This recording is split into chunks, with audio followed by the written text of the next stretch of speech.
Bonjour à tous et bienvenue dans cette nouvelle Open the What. Aujourd'hui, on vous présente For the Crown de Repos Productions.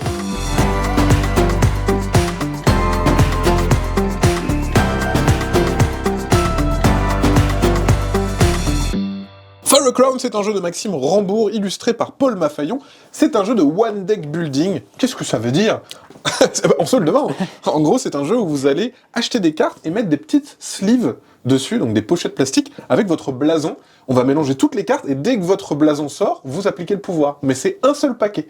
Donc on crée un deck building, mais tous ensemble avec un seul deck. Ok. Et c'est pas coopératif du tout, c'est un jeu méga coquin où vous allez vous tirer dans les pattes pour être la famille la plus classe à Dallas. C'est pour 3 à 5 joueurs-joueuses, à partir de 8 ans, ça dure à peu près une demi-heure. Et qu'est-ce qu'on retrouve dans la boîte? Donc la boîte est pas très épaisse, mais elle est vraiment bien foutue. Hop, on voit les petites photos là de Maxime Rambourg et Paul Maffaillon, qui sont juste là. Très très belle boîte. On a une petite pub Scan et moi. On a la règle du jeu. Alors c'est très très court, hein, ça prend très vite. Présentation du jeu, présentation des règles. Voilà, et globalement c'est terminé. Donc ça prend très très vite, c'est plutôt familial. Hein.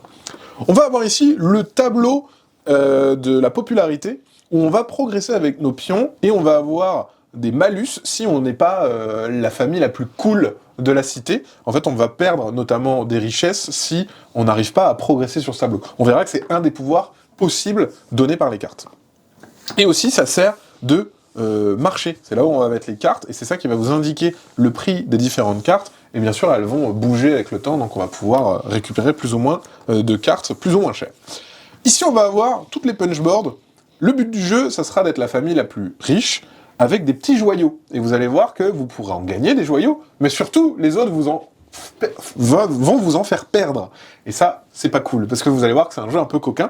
Oui, il y aura des ratons voleurs qui vont vous piquer, voilà, de temps en temps, des petits jetons. On a aussi les trésors, les bijoux de famille, j'ai envie de dire, qui sont en fait des gros bijoux que vous avez dans votre coffre, parce que l'argent est secret. Quand on attaque quelqu'un, on sait pas trop combien il lui reste de bijoux, jusqu'au moment où il dit « Bon, je suis obligé de vendre mon bijou de famille », on le vend, on regagne 10, mais ça donne un indice sur le fait que la personne, elle commence à être un peu pauvre. Voilà, ça donne juste un indice de « Attention, vous avez été un peu méchant avec moi, s'il vous plaît, est-ce que vous pourriez arrêter ?» Et on voit ici les autres bijoux de famille, il y en a 5. Chaque joueur-joueuse aura à chaque fois son petit bijou de famille, en plus de ses joyaux de départ.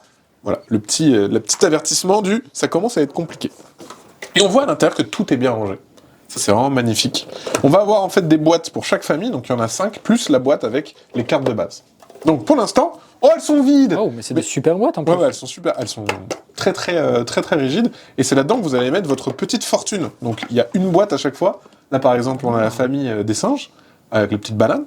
C'est vraiment très très beau, hein, le matos. Ici, les flamants roses, avec leurs petites crevettes roses.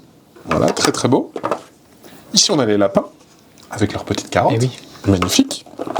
Ici, les crocodiles, les fameux crocodiles, avec le bonbon Haribo crocodile. Et ici, les pingouins, avec leurs petites sardines en boîte.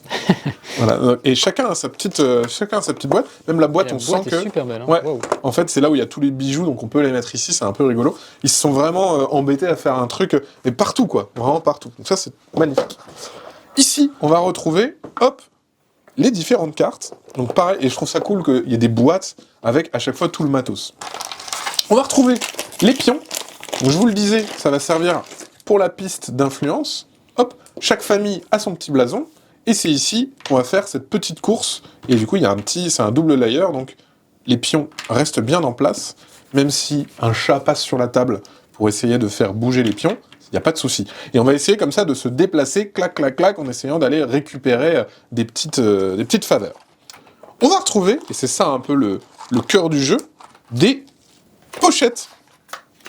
Chaque famille aura sa petite pochette avec le petit blason associé. Donc on va distribuer à chaque joueur-joueuse son petit paquet, et c'est là-dedans qu'on va mettre les cartes pour symboliser que la carte nous appartient. Ah, bah Les c'est cartes. génial. Donc Ah quand on met la carte, ensuite on la retourne, le petit blason montre, paf. C'est Et ta j'imagine carte. que ça s'imbrique avec brio Bien et... sûr. Bien sûr, et panache. Les cartes, elles sont juste ici. Donc, il y a les cartes de départ, bien sûr, hein, et ensuite, vous allez voir, en gros, hop, il y a différentes cartes, et elles vont vous apporter des petits pouvoirs. Soit elles vont vous permettre d'avoir des sous, ce qui permet d'acheter des nouvelles cartes, soit elles vont vous permettre de lancer un dé, c'est vrai que je ne l'ai pas montré, mais on a un dé Le dé va vous donner un pouvoir aléatoire, gagner un rubis, faire un petit vol, supprimer un rubis chez quelqu'un, gagner 2 rubis, bouger son influence, etc., etc. Donc ça, c'est pour celles et ceux qui veulent jouer un petit peu à un Vegas. Voilà, on peut gagner 2 sous, on peut supprimer 2 rubis, etc., etc. Et effectivement, quand on achète une carte, par exemple, je joue le flamant rose, j'achète cette carte, eh bien, tout simplement, je la mets dans la petite pochette, et hop là! Cette Oh là carte, là. désormais, m'appartient. Et on va la mettre dans une pioche commune, ici. Et ensuite, comment ça va se passer? Donc, on va acheter ces différentes cartes, ça va former un petit paquet qu'on va mélanger, et ensuite, ce paquet, on va le dépiler. Hop! Joueur rose! Tu gagnes un rubis, et tu fais un petit larcin. Ensuite, joueur violet! Tu choisis, soit tu supprimes un rubis à quelqu'un, soit tu fais un larcin, etc., etc.